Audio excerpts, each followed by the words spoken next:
আসসালামু আলাইকুম রহমতুল্লাহ বরকাত। আশা করি আপনারা সবাই ভালো আছেন।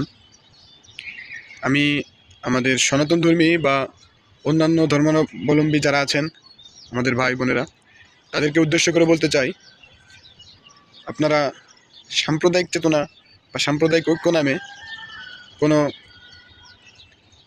উল্টাপাল্টা কিছু করবেন না।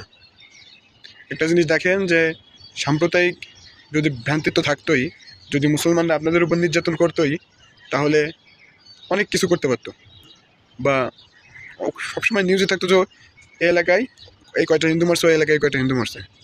আপনি বিগত 2 বছরের কথা চিন্তা করেন, কেউ চাঁদাবাজির জন্য মরছে, কেউ গুলি খেয়ে মরছে, বিভিন্নভাবে মরছে। বিগত 2 বছরে বিভিন্নভাবে মুসলমান মরছে। কই তখন তো আমরা কেউ বলি নাই যে সাম্প্রদায়িক সমস্যা, ভ্রান্তির সমস্যা হচ্ছে আমাদের উপর সবাই চাপাই দিচ্ছে। আপনারা এটা ভুল ধারণা নিয়ে বসে আছেন যে আপনাদের উপর নির্যাতন বা আপনাদের উপর সব এরকম কিছু বেশি চলে। এটা একেবারে আমাদের পার্শ্ববর্তী দেশের একটা চক্র, যে বাংলাদেশের মানুষকে শান্তি থাকতে দেবে না। এরকম একটা চক্র আমাদের পার্শ্ববর্তী দেশে তারা করে থাকে, তারা এরকম ভেদাভেদ করে থাকে এবং তারা এরকম একটা বিভ্রান্তিতে বাংলাদেশের জনগণকে ফেলাই দেয় বা এরকম একটা যুদ্ধের ভিতর রাখে। আপনাদেরকে বোঝানোর চেষ্টা করে যে আপনারা বাংলাদেশে কষ্টে আছেন, আপনারা বাংলাদেশে কোনো সাপোর্ট পাচ্ছেন না, কোনো সুযোগ পাচ্ছেন না। আমার আপনাদের কাছে বিশেষ অনুরোধ থাকবে, যে আপনারা একটু নিজের মাথাতে চিন্তা করেন, বিগত 2 বছরে কতগুলো মুসলমান মরছে।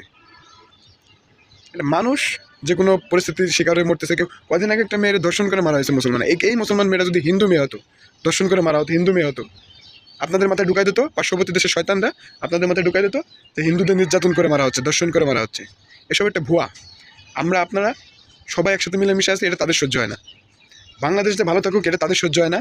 এই কারণে এই পার্শ্ববর্তী দেশের সন্ত্রাসীরা আমাদের মাঝে একটা বিভ্রান্তি তৈরি করে। আপনারাও এই তাদের তালে তালে নাচেন।